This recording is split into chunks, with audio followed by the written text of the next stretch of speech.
Following much dilly-dallying, the Ministry of Foreign Affairs has informed that Prime Minister Sher Bahadur Deuba is scheduled to embark on a US tour in mid-July. Earlier, the visit was scheduled in mid-June, and with every passing day, confusions were growing over the Prime Minister's scheduled visit.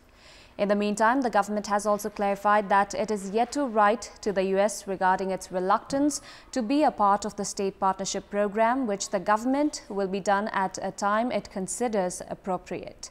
Good morning, I'm Chitrakar, and these are the headlines of the hour.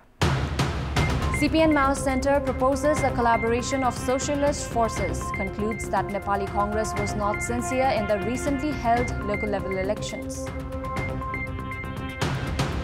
The government bent on utilizing budget through development works despite the onset of monsoon. Daily budget amounting to 1 billion rupees highlights poor quality and more commission.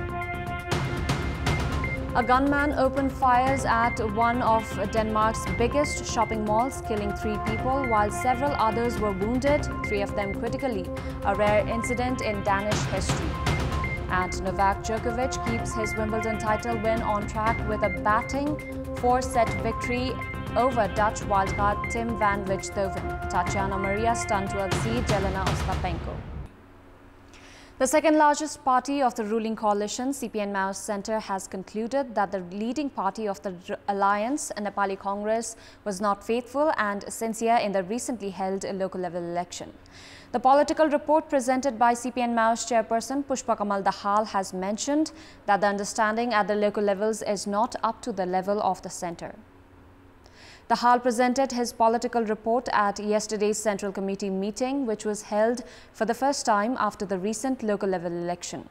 In the report, it has been said that Nepali Congress has adopted strategy not to form alliance with other parties at places where it was strong. Dahal's political report has also mentioned that problems in distribution of seats were seen as CPN Unified Socialist was given more seats than they deserved, and the party had to suffer losses at various places. The report also says that it was found that Janata Samajwadi Party was not interested in the alliance in places in the Tarai where they were strong.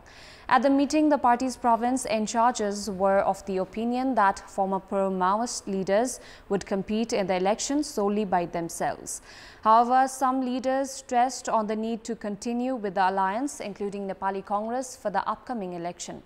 Meanwhile, other leaders opined to keep options open for an alliance with communist parties.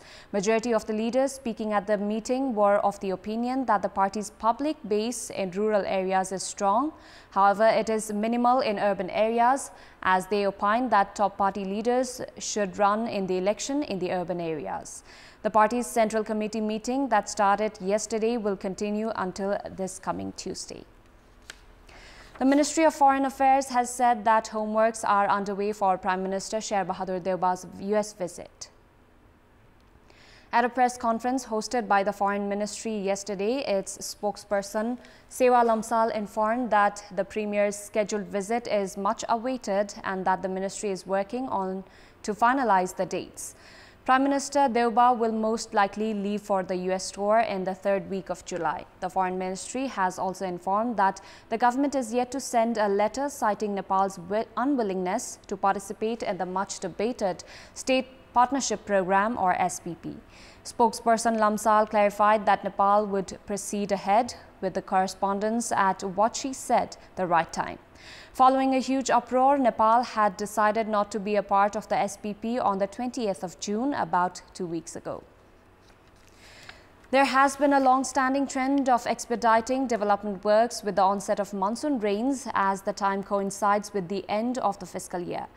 It's a usual sight to see roads being blacktopped amid rains. In the first month of the fiscal year, the development works amounted to 940 million rupees, while the amount stood at 1 billion rupees almost every day in the final month of the current fiscal year. After the first month of the fiscal year, when 940 million rupees was spent on development works, all activities were stopped, citing policy-level lapses, demonstrations and illegal hassles. However, with the advent of the monsoon rains that coincides with the last month of the current fiscal year, the development works on a daily basis amounts to 1 billion rupees.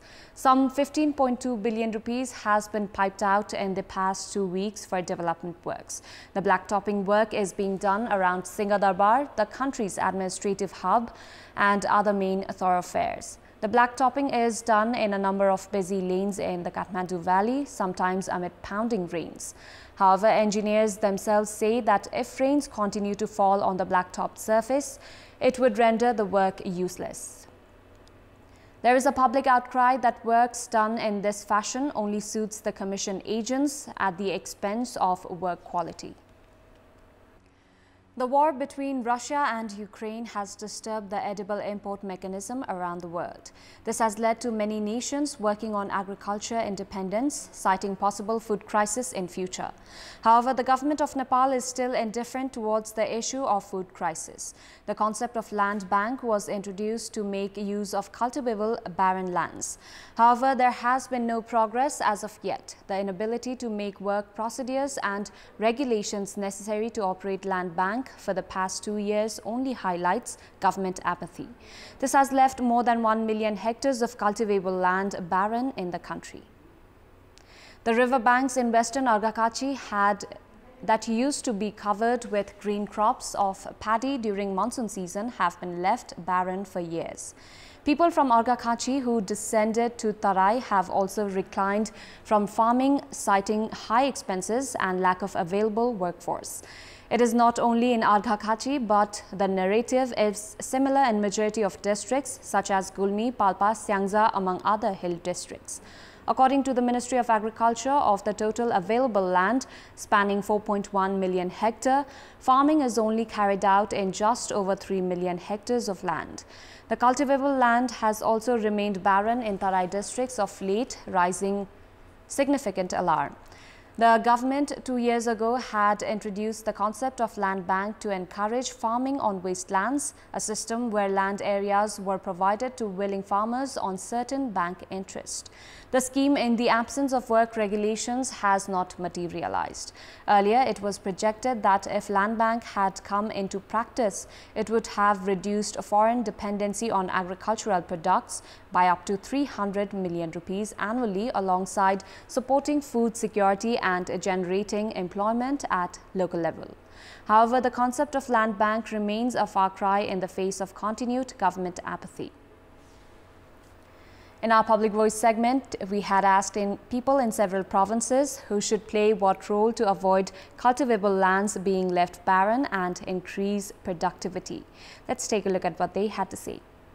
Public Voice. किसानले पनि जाँगर गर्न पर्यो अनि अब जग्गा जमिन बाँध नराख्नु पर्यो बजारीकरणको लागि चाहिँ एउटा बजारको व्यवस्था गरिदिनु पर्यो पालिका अथवा वडा सरकार अथवा प्रदेश सरकार स्थानीय निकायले जुन अहिले स्थानीय सरकार भनेर आछ नि यसले चाहिँ बाँझो जमिन चाहिँ छोड्न पाइदैन भनेर चाहिँ एउटा नीति नियम बनाउनु पर्छ संबंधित निकायले मल खातर बिउको समयमै उपलब्ध गराउनु पर्यो पहिलो कुरा तिनै तहको सरकारहरु संवेदनशील बन्नुपर्छ अर्को यही हामी नेपाली जनता पनि संवेदनशील हुनुपर्छ धेरै अन्न फलाउने किसानलाई सरकारले पुरस्कृत गर्नुपर्दछ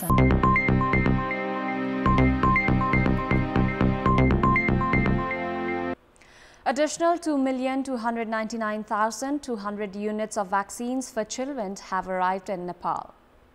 The vaccines arrived in Nepal through COVAX facility for children of 5 to 12 years of age. Prior to this, 2,203,200 units of vaccines had arrived in Nepal, and children of 27 districts are being jabbed with the first dose. The Department of Health Service informed that the jabs that have arrived yesterday will be vaccinated to the children as a second dose, while those that have missed the first dose will also be provided the vaccines. Under the government's target of inoculating 2.1 million children of 27 districts in the first phase, only 84,000 jabs are remaining. Now, in the second phase, government aims to inoculate 3.7 million children, including 1.6 million children of 50 districts under the age group 5 to 12 years. Time now for our segment, Public Pulse, where you text us with your opinion. Public Pulse. Here's the question: what should be done to control deception and crime through social media? Your options are A. Users should be aware, B. Make strict laws, and C. Strong security mechanism. Voting is on. Type any WS, select your option A, B or C and send it to 34001 to share your opinion with us. Time now for sports update. Sports news. Around 186 sports associations are registered with the National Sports Council. However, none of them make any schedule for the off-season during the rainy season. The Nepali calendar months of Jeth, Ashar, Shravan and Bhadra are considered off-season in Nepali sports. It rains a lot during these 4 months and is not easy to organize tournaments during this time. However, sports activities can be held during this period to keep athletes fit in preparation for tournaments. Like off-season, the concept of pre-season has not yet developed in Nepal. For 3 seasons of sports activities, the Sports Association, Nepal Sports Council and the Ministry of Youth and Sports do not have any plans or infrastructure. Football, cricket, cycling, archery, track and field, triathlon, golf, among other sports are affected by rain. Preparations for various sports for the 19th Asian Games, whose dates are yet to be fixed, have been affected by rain for various sports as practice sessions have been hampered. Many sports cannot be organized and their practice sessions cannot be held during rainy season, and there is no option but to hold practice indoors. However, the related sports associations have not paid any attention to this. In developed nations, there are separate programs and schedules for in-season, off-season and pre-season sports activities. Before wrapping up, here's a look at the top stories once again. CPN Mao Center proposes a collaboration of socialist forces, concludes that Nepali Congress was not sincere in the recently held local level elections. The government bent on utilizing budget through development works despite the onset of monsoon. Daily budget amounting to 1 billion rupees highlights poor quality and more commission. A gunman opened fires at one of Denmark's biggest shopping malls, killing 3 people, while several others were wounded, 3 of them critically, a rare incident in Danish history. And Novak Djokovic keeps his Wimbledon title win on track with a batting 4-set victory over Dutch wildcard Tim van Rijthoven. Tatiana Maria stunned to exceed Jelena Ostapenko. That's all for the moment. Thank you for watching. Good day.